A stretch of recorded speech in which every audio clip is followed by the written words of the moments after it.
The richest man in the county held out a single-dollar bill, crisp and green in the evening light, and he was laughing so hard he had to hold his own chest, laughing the way a man laughs when he is certain all the way down to his shoes that the world belongs to him. $1, he said. That's my offer for the whole place, old man. $1, and I'll even let you keep the apron. Behind the diner window, a young woman pressed both hands to her mouth. Two old men froze in the doorway, and the old man in the apron, 70 years old, his hands cracked from 40 years of hot dishwater, looked at that dollar bill and did not reach for it, because Amos Freeman knew something that the laughing white man did not know he knew. And the moment his fingers closed around that dollar, everything he had built for 4 decades would be gone. Stay with me all the way to the end of this one, because you are about to watch an old man with a 4th-grade education outthink a bank, a courthouse, and the most powerful family in the county, using nothing but a dollar bill he refused to touch. And if stories about quiet dignity standing up to loud power are what you came for, tap subscribe and ring the bell right now, because these stories get buried and you're the reason they get found. The diner was called Etta's, and Etta had been dead for 6 years, and Amos had never once thought about taking her name down off the front of the building. It sat on the corner of Etta Street and the old county road in a town I'll call Marrow in the state of Alabama in the autumn of 1962. It was a squat brick building with a hand-painted sign and a neon script in the window that Amos lit every morning at 5 and turned off every night at 10. And in between those hours, it was for the colored folks of Marrow. Something closer to a church than a church was. You have to understand what a place like Etta's meant in a town like Marrow in a year like 1962. There were maybe 4,000 people in Marrow, and a little under half of them were black, and none of the 4,000 had ever once sat down together at the same lunch counter, because the lunch counter downtown had a sign, and the movie theater had a balcony, and the water fountains had labels, and a black man who forgot any of it for even a moment could lose more than his supper. So Etta's was where the other Marrow ate. It was where the deacons met after service, and where the schoolteacher Miss Coretta held her reading circle for children whose school had no books, and where the men coming off the shift at the lumber mill got their coffee, and where more and more, lately in the back room after closing some younger folks and a few older ones, sat around 2 pushed-together tables and talked in low voices about registering to vote. Amos Freeman owned it free and clear, and that fact was the most remarkable thing about him, more remarkable than his cooking, which was very good, more remarkable than his memory, which was uncanny. Because a black man in Marrow, Alabama, in 1962, who owned his own building, free and clear, with the deed in his own name, and not a dime owed to any white man's bank, was rarer than rain in August. Nobody could quite remember how Amos had done it. The story, half legend by now, was that he had bought the lot for almost nothing in 1921, back when Pettis Street was a mud hole nobody wanted, and built the diner up brick by brick with his own hands, and Etta's savings from taking in laundry, and paid it off a nickel at a time over 20 years, and never once let himself owe. A man who owes, Amos used to say, wiping down the counter, does not own himself, and a man who does not own himself will do what he is told. He had said it so many times that his granddaughter Ruth could recite it in her sleep. The truth of how he had done it was quieter and harder than the legend. Amos had come to Marrow in 1919, a young man just back from the war in France, where he had driven supply trucks and dug graves and learned among the mud that the world was very much larger than the county he had been raised to believe was the whole of it. He came home changed the way those men came home changed, unwilling to be quite as small as Marrow required, and that unwillingness was dangerous, and he knew it. So he made himself useful in the one way a black man could make himself useful without making himself a target. He cooked and he saved and he watched and he waited. He married Etta Mae Coleman in 1920. She took in laundry, and her hands were in hot water and lye from before dawn until after dark, and she never once complained about it in Amos's hearing, though he heard her sometimes at night rubbing liniment into her knuckles and humming to cover the sound of her own pain. Between his cooking and her laundry, they saved coin by coin in a coffee can, and then in 2 coffee cans, and then when Amos no longer trusted the house in an account, he opened at a bank 3 counties over, where nobody knew his face, because a black man with savings in his own town was a black man asking for trouble. The mud hole on Pettis Street came up for sale in 1921 because nobody wanted it. It flooded every spring. It sat at the edge of the colored section on a corner the white folks of Marrow could not imagine ever mattering. Amos bought it for almost nothing in a private sale from a widow leaving town, and he was careful, so careful to get a proper deed properly witnessed, properly recorded, and to keep his own certified copy in a place no fire and no fox could reach. He hauled fill dirt by the wheelbarrow for 2 years to raise the lot above the flood line. He laid the brick himself, evenings and Sundays, learning the trade as he went, Etta holding the lantern. It took him until 1927 to have a building. It took him until 1941 to have it paid off entirely and owe not one living soul a dime. 20 years. That is what stood behind the neon sign in the window. 20 years of 2 people's hands in a coffee can and a refusal to owe. When Bardwell Chandler held out $1 and offered to let Amos keep the apron, he thought he was making an offer on a diner. He had no idea he was making an offer on 20 years of Etta Mae Coleman's knuckles in the lie, and that is the kind of thing you can only fail to understand about another person if you have decided long before you meet them that they are not quite people at all. Ruth Freeman was the young woman in the window. She was 22 years old, and she was the reason this whole story turns the way it turns. So let me tell you about her before the rich man arrives, because the rich man is going to make the mistake of not noticing her at all. Ruth was Amos and Etta's granddaughter, raised by them after her own parents were taken by a fire when she was small, and she had grown up in the diner doing her homework at the end of the counter, learning her letters off the menu board, listening to the deacons and the millmen and the whispered voice registration talk in the back room. She was clever in a way that scared people, and Amos had done a dangerous thing for a black girl in Marrow. He had made her believe her cleverness was allowed. He had scraped and saved and sent her 2 years ago all the way up north to a colored college, and she had done so well there that a professor had helped her win a place that very autumn at a law school. She was home for a few weeks before the term began. She was going to be a lawyer. In 1962, in Alabama, a black woman lawyer was a thing so unlikely that most people in Marrow, white and black, would have laughed at the idea, and that was precisely why nobody, least of all the rich man, thought to be careful in front of her. The rich man's name was Bardwell Chandler. The Chandlers had run Marrow for 3 generations, the way a small handful of families run every small southern town through the bank, the courthouse, the newspaper, the church boards, and the unwritten understanding that some things simply did not change. Bardwell Chandler was 48 silver at the temples, expensively dressed, and he ran the First Farmers Bank of Marrow, and sat on the county commission and believed with the total unexamined certainty of the 3rd-generation heir that he was the natural order of things given flesh. And Bardwell Chandler wanted the corner of Pettis Street and the Old County Road. Here is why, and it matters. The state had announced that summer that a new federal highway was coming through the region, and the routing maps, which Bardwell Chandler had seen months before the public, because that is what it means to run a county, showed the interchange landing precisely where the Old County Road met Pettis Street. The corner that had been a worthless mud hole in 1921 was about to become the most valuable commercial land in Marrow, the natural site for a service station, a motor lodge, a whole strip of the new roadside economy that highways create. Bardwell had already quietly bought up the 3 adjoining lots. He owned everything on that corner, everything except Etta's. He had assumed at first that it would be the easiest parcel of all. An old colored man's diner on land the old man surely owed money on in a town where a Chandler's wish was a kind of law. He sent word through the usual channels that he was prepared to buy. He expected gratitude. What he got relayed back to him by his own clerk with visible nervousness was a message from Amos Freeman that the diner was not for sale.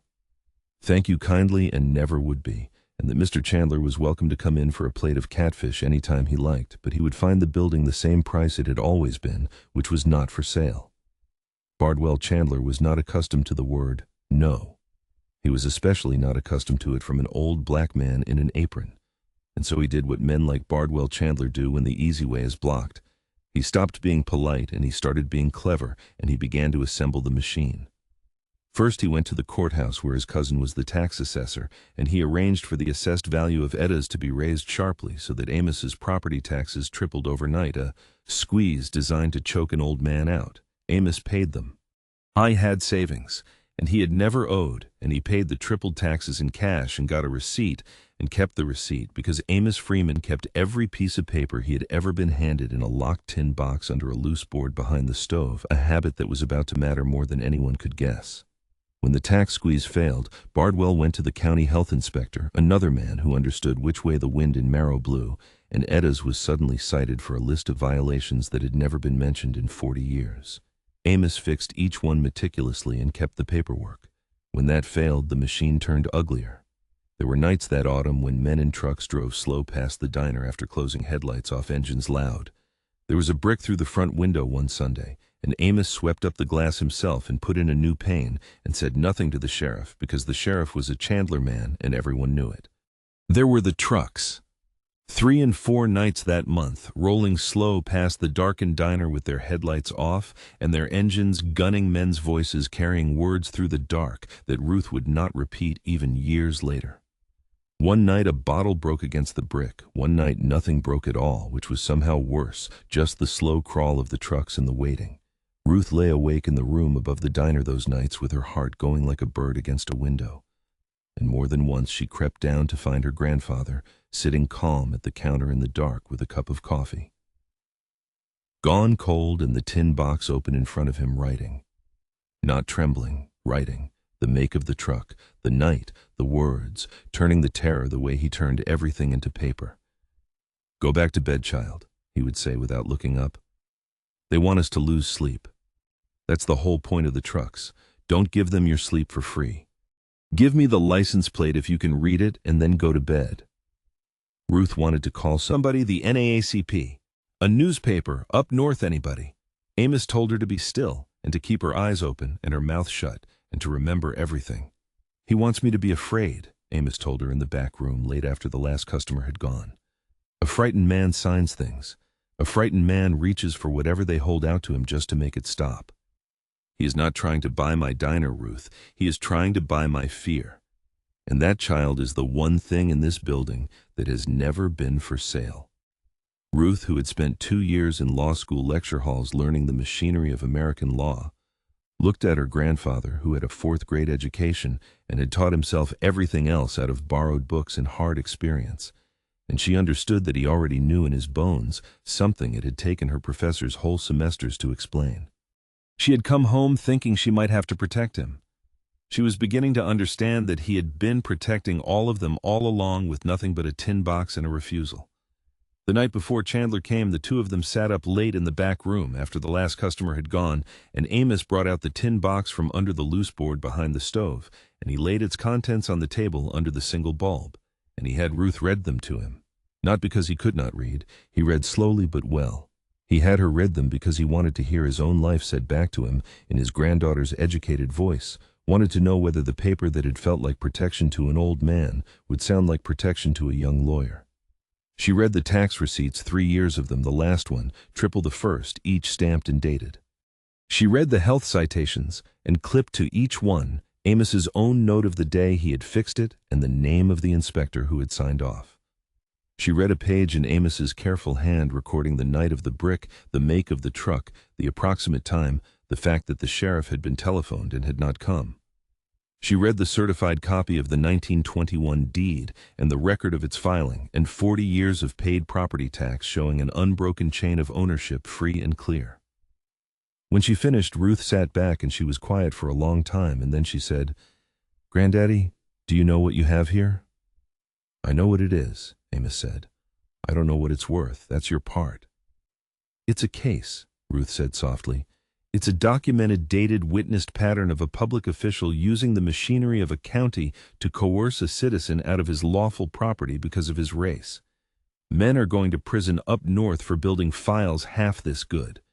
I have professors who would drive to Alabama tonight to hold this box." She looked at the old man across the table. "You built this. With no law school, over 30 years. Why?" And Amos looked at her, and he said the thing that Ruth would repeat one day to her own students. "Because a poor man's only lawyer is his memory," he said, "and a poor man's memory is not evidence. So I turned my memory into paper a little at a time every day for 30 years because I always knew that one day a Chandler would come, and I was determined that when he did, I would not be a rabbit. I would be a man with a box. He tapped the tin. Fear tells you to throw the papers away, child, because keeping them feels like inviting the trouble. That's the fox talking. You keep the papers. You always keep the papers. The final piece of the machine was the paper. Bardwell Chandler's lawyer drew up a document. It was a deed of sale, transferring the property at the corner of Pettus and the county road from Amos Freeman to a company Bardwell controlled. And the purchase price written on the deed in careful legal language was $1 and other good and valuable consideration. Now, if you do not know why that phrase matters, you are exactly where Bardwell Chandler assumed everyone in Amos's world would be, and you are exactly where the story wants you. So let me arm you, because Amos was already armed. A contract to be binding requires what the law calls consideration, something of value passing from each side to the other. It does not have to be a fair price. The law notoriously does not police whether you got a good deal. It only asks whether both sides gave something. A single dollar can be enough. $1 and other good and valuable consideration is a phrase lawyers use precisely to make a lopsided transfer look legally complete. And the trap Bardwell had laid was elegant in its cruelty. If he could get Amos to accept that dollar, to take it in his hand in front of witnesses, and if a signature could then be produced, whether Amos's real signature obtained by trickery or a forged one, the courthouse full of Chandler men would happily record the deed, and Amos would spend the rest of his life and every dollar he had, trying and failing to unring that bell in courts run by the very family that had rung it. Possession of the paper recorded at the Chandler-run courthouse would be 9/10 of everything. The dollar was not an insult. The laughing and the keep the apron were the insult the theater. The dollar was the trap. And the whole plan depended on one thing, that an old black man in an apron would not understand what the dollar was for. There is one more thing you need to understand before Chandler's car pulls up, because it raises the stakes. Past one old man and one diner, and it is the reason the whole colored half of Marrow was holding its breath over that corner. Etta's back room had become that autumn the closest thing Marrow had to a headquarters. Twice a week after the neon went dark and the front door was locked, a dozen or 15 people gathered around the two pushed-together tables, and they talked about the vote. Marrow had 4,000 people, and nearly 2,000 of them were black, and the number of black citizens registered to vote in the entire county could be counted on 2 hands and a foot, because the registrar downtown administered a literacy test that no black applicant, however educated, was ever recorded as passing, and asked questions like, how many bubbles in a bar of soap, and closed his window when too many colored folks lined up. Miss Coretta, the school teacher, had been quietly running classes in that back room, teaching people the exact form of the registration test, the state constitution passages they would be asked to interpret, the precise wording, so that when they walked into that courthouse, they would be every one of them unarguably qualified, and the registrar would have to invent his refusal in the open, where witnesses and increasingly northern reporters could see him do it. This is why Chandler's move on the corner was more dangerous than a simple land grab, and why Amos could not simply take a fair price and move down the road. If Etta's fell, the movement lost its one safe room. There was no other building in Marrow owned free and clear by a black man. No other 4 walls where 15 people could meet without a white landlord's permission and a white landlord's spite. The reason the Chandlers wanted the corner was the highway. But the reason they wanted it so badly so quickly, with taxes and inspectors and bricks, the reason it had turned ugly out of all proportion to a diner, was that Bardwell Chandler had begun to understand what happened in that back room.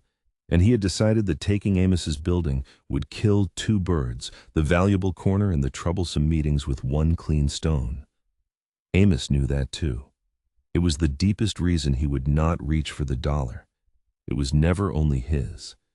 He was standing on that pavement for every person who had ever sat around those 2 tables, learning the shape of the freedom that was theirs by right and denied them by fear.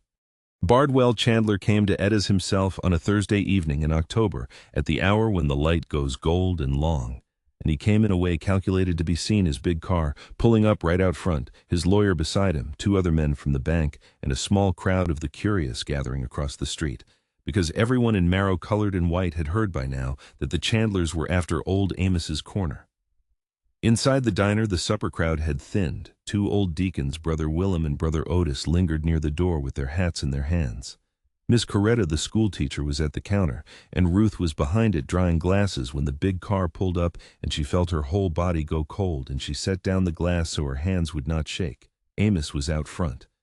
I had stepped out to bring in the sign that said the Daily Special, and he was standing on the cracked pavement in his apron, and that is where Bardwell Chandler chose to have it out in the open, in the gold light, in front of the gathering crowd, because Bardwell wanted witnesses too. He just wanted the wrong kind. Amos, Bardwell called out, all false warmth climbing out of the car. Amos Freeman, now I have been more than patient with you, haven't I? More than patient. He walked up close and his lawyer flanked him with a leather folder, and the two bankmen stood back with the flat, watchful faces of men who had done this before.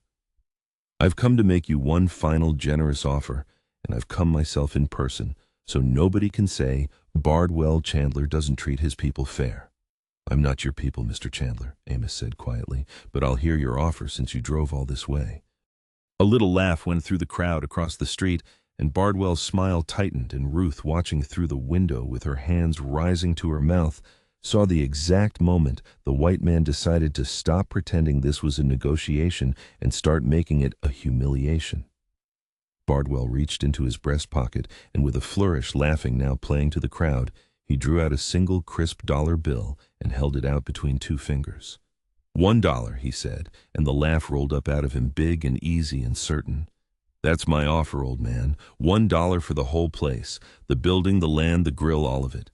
And you know what? Because I'm a Christian and a generous man, I'll even let you keep the apron. Go on, take it. Best offer you're ever going to get. Take the dollar, Amos. And here's the moment. This is the whole story right here in the gold light on the cracked pavement of Pettis Street. Amos Freeman looked at the dollar bill. Behind the window, Ruth pressed both hands to her mouth because she had read the same law her grandfather had never been to school for, and she knew what that dollar was, and for one horrible second she was afraid, not that he would refuse, but that he wouldn't understand that he'd take it, just to end the humiliation the way a tired old man might. She should not have been afraid. She would never be afraid for him again. Amos let the silence stretch. He looked at the dollar, and then he looked up at Bardwell Chandler's laughing face, and he did not reach out his hand. That's a real fine dollar, Mr. Chandler, Amos said. His voice was mild, almost gentle. United States legal tender, and I believe you when you say it's your best offer because I believe you have thought about this a great deal. He clasped his own cracked hands behind his back deliberately, where everyone could see them, so that no man could ever swear he had reached for anything. But I'm not going to take your dollar, not this evening, not any evening, and I'll tell you why, and I'll tell it loud, so all these good folks across the street can hear it and remember it, because I have found that things said in front of witnesses have a way of staying said. The laugh had died on Bardwell's face. That dollar you're holding, Amos went on, is what the law calls consideration. It is the little piece of value that makes a bargain a bargain. You did not drive down here to give me $1, Mr. Chandler. You drove down here hoping I'd close my hand around it, so that later on up at your cousin's courthouse, a piece of paper could be recorded saying Amos Freeman sold Etta's for $1 and other good and valuable consideration of his own free will in front of witnesses. And once that paper is recorded, an old colored man could spend the rest of his life and every cent he has trying to prove in a Chandler courtroom that he never truly agreed, and he would lose because possession of the paper is the whole game, and you know it, and I know it too. You could have heard a pin drop on Pettis Street. Across the road, the crowd had gone silent. Brother Willem and Brother Otis had come out onto the step, and Bardwell Chandler was staring at the old man in the apron as though a chair had begun to speak. If your chest is tight right now, if you're leaning in the way that crowd across the street leaned in, that's the feeling this whole channel is built to give you. And the only way we get to keep making it is if you tap that subscribe button right now. Do it. And let's see how the old man finishes. How? Bardwell said, and his voice had lost its ease. How does an old... He stopped himself, but everyone heard the shape of what he had almost said. How does an old colored man in an apron know the law of contracts? Amos finished for him, and there was no anger in it, only a deep and settled steadiness. The same way I learned everything else, Mr. Chandler. Out of books your people never thought to keep away from me because it never occurred to your people that I'd read them. I have been reading law out of the library up in the county seat for 30 years. The colored shelf. The discarded books. Whatever they'd let a man like me borrow. I read it because a man who owns property in Marrow, Alabama, and does not know the law is a rabbit that does not know about foxes. I made it my business to know about foxes. He nodded once toward the diner window toward Ruth, and I raised up a granddaughter who is about to know more law than every man standing on this pavement combined, and she is standing right there in that window, and she has heard every word you've said. Bardwell Chandler turned for the first time and truly looked at the young black woman in the window, the one he had not thought to notice, and Ruth Freeman took her hands down from her mouth and she looked back at him. And she did not look away, and Bardwell felt something he had not felt in his adult life, which was the specific cold of a powerful man realizing he has been outmaneuvered by people he never bothered to see. "Now I'm going to tell you the rest," Amos said. "And then I'm going to go back inside and finish the supper service because I have paying customers, and you are not one of them. You raised my taxes through your cousin the assessor. I paid them in cash, and I have every receipt. You sent your health man to cite me for 40 years of violations that appeared the week you decided you wanted my corner. I fixed every one, and I have every paper. You put a brick through my window, or your friends did, and I swept it up and kept the brick and the date. I have kept every single thing, Mr. Chandler, in a box for 30 years because a man in my position learns early that his memory is not evidence, but his paper is. And my granddaughter tells me that a pattern of harassment documented, dated, and testified to by witnesses aimed at coercing a man out of his lawful property is a thing that even Alabama has words for, and that there are people up north and in Washington and in newspapers who have lately become very, very interested in exactly this kind of thing happening to exactly this kind of man in exactly this kind of town." He paused and he let it land, and then he said the last of it gently, almost kindly, which was somehow the hardest part for Bardwell Chandler to bear. "The highway is coming through my corner, Mr. Chandler. I know that. You think that's your secret, but a diner is a place where men talk and men who lay road eat catfish, same as anybody. You wanted my land cheap before the value came in. But you cannot have it cheap, and you cannot have it by fear, and you cannot have it by paper, because I will not take your dollar. So here is the only offer that was ever real on this pavement, and it is mine, not yours. Etta's is not for sale to you at any price, and if the state wants my corner for the public road, then the state will deal with me directly at fair market value in an open proceeding with my granddaughter's law professors watching. And you, Mr. Chandler, will be nowhere in it, now. Would you like a plate of catfish before you drive back? It's good tonight, or would you like to keep your dollar?" For a long moment, nobody moved. Then Bardwell Chandler put the dollar bill back in his pocket, and his hand was not quite steady doing it, and he turned without another word and got into his big car, and his lawyer and his bankmen scrambled in after him, and the car pulled away from the corner of Pettus and the county road and across the street. The crowd of colored folks and a few white ones did not cheer because it was 1962, and you did not cheer such a thing out loud, but a sound went through them, a low collective exhale, the sound a people make when they have watched one of their own stand up straight in front of the fox and walk away still standing. Amos Freeman picked up his daily special sign and he carried it inside and he set it by the door and he tied his apron a little tighter and he said, "Ruth Honey, table 3 wants their pie." And the diner, after a stunned second, breathed and moved and lived again. Now let me tell you what happened after, because a story like this earns its ending only if you know it held. Bardwell Chandler did not give up all at once because men like Bardwell never do, but the machine had lost its most important part, which was the belief that no one was watching and no one would understand. Ruth Freeman went back to law school that autumn carrying a stack of her grandfather's papers, 30 years of receipts and citations and dated notes, and she showed them to a professor, and the professor knew a young lawyer with a civil rights organization who was looking for exactly this kind of documented case.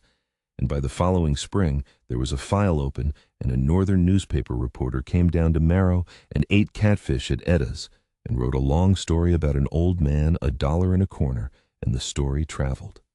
When the highway proceeding finally came, it came the way Amos had insisted it must, in the open, with the state dealing directly with lawyers watching who did not answer to the Chandlers. The state needed part of the corner for the interchange, and it paid Amos Freeman fair market value for what it took, real money, highway money, for money than Amos had seen in his whole life. And it was recorded in the record as a fair and public transaction, and Bardwell Chandler, who had bought the 3 adjoining lots, dreaming of a monopoly on the corner, watched the value he had schemed for flow instead into the hands of the old man he had tried to frighten out for $1. He never was charged with anything. Men like Bardwell Chandler almost never were in that place in that year. But the file Ruth had built did not disappear, and the newspaper story did not unprint, and for the rest of his life, Bardwell Chandler was in certain rooms up north, and eventually in certain rooms down south, the county banker who had offered an old man $1 and been schooled on his own pavement in front of witnesses, and if that is not justice, it is at least a permanent record, and Amos always did believe in the permanent record. Amos did not keep the money for himself. He was 70 years old, and he did not need it. He kept enough to rebuild Etta's bigger and better, right where the new road would bring travelers past it, so that for the first time, colored travelers driving the highway with nowhere safe to stop would find a clean, warm place on the corner of Pettis Street with a neon sign in the window and a plate of catfish waiting. And the rest of it he put toward Ruth's law school and toward the voter registration work that had been happening quietly in his back room, which did not have to be quite so quiet anymore. The night the new Etta's opened 2 years later, there was a line out the door and around the corner onto the new highway, and it was the first time in the history of Marrow that the line outside a business held white travelers and black travelers at the same hour on the same pavement, the road people not knowing or not caring which section of town they had wandered into, drawn by the neon and the smell of catfish and 40 years of a good name.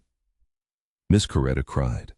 Brother Willem and Brother Otis, older, now sat in the place of honor at the counter. And in the back room, larger now, with real chairs. The classes went on, and by the end of that decade, the registrar's window downtown could no longer be simply closed because the law of the whole country had changed, and men and women who had learned the shape of their freedom around two pushed-together tables in the back of a diner walked into that courthouse and registered one after another and could not be refused. Amos stood at the door of the new place on opening night in a fresh apron, and Ruth stood beside him, home from law school for the occasion, and he looked at the line out the door and the neon in the window, and Etta's name up in script the way it had been for 40 years, and he said so quietly that only Ruth heard it. Your grandmother's hands built this child, every brick of it twice now. I just kept the papers. And Ruth took her grandfather's cracked old hand in both of hers the way he had once held $1 bill and refused to reach for it, and she did not let go for a long time. Ruth Freeman became a lawyer. Of course she did. She practiced civil rights law, and more than once in her career, she stood in a courtroom across from some silver-templed man who ran some small county the way the Chandlers ran Marrow. And every single time before she rose to speak, she thought about $1 bill held out in the gold light on Pettis Street, and about an old man in an apron who clasped his hands behind his back and would not reach for it, and she was never afraid, because he had shown her once and forever exactly how it is done. Amos lived to be 91. He lit the neon at 5 every morning almost to the end.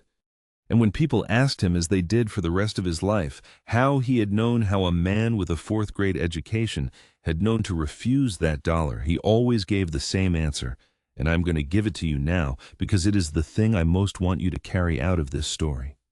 They will always hold something out to you, Amos would say. $1, a favor, a way to make it stop, and they will laugh while they do it so you feel small because a small man reaches out his hand. The whole trick, the only trick they have ever had, is to get you to reach. So you learn the law of the thing they're holding. You learn it better than they know it themselves. And then when they hold it out and laugh, you clasp your hands behind your back where everyone can see them, and you make them keep their $1. That's all dignity is in the end. It's knowing exactly what they're offering and refusing to reach. So here's the question I'll leave you with, and I want you to actually sit with it, because it is not only about 1962, and it is not only about Alabama. Somebody is going to hold something out to you, maybe this week, maybe this year, something that would make the pressure stop, the fear, ease the hard thing go away. And they will probably smile, and it will probably feel in the moment like the reasonable thing, the grateful thing, to reach out and take it. The whole question of your life the way it was, the whole question of Amos Freeman's, is whether you have taken the trouble to understand exactly what is really being offered, and whether, understanding it, you have the quiet nerve to clasp your hands behind your back and say, "No, thank you. I'll keep my own self, and you keep your $1." Amos Freeman never went to law school. He never needed to. Han knew the one thing that matters more than all the law, which is that a man who will not reach for the $1 cannot be bought. And a man who cannot be bought is free. And a free man, even an old man in an apron, in a hard town, in a hard year, is the most powerful thing there is. If this story meant something to you, do me the honor of subscribing, because there are people out there tonight who are being handed $1 and made to feel they'd better reach for it, and they need to hear about an old man who didn't. Leave me a comment and tell me about someone in your own life who refused to reach, who kept their own self when it would have been easier to sell it. I read every single one. Until the next story, keep your hands behind your back and keep your own self. Nobody can buy what you will not sell.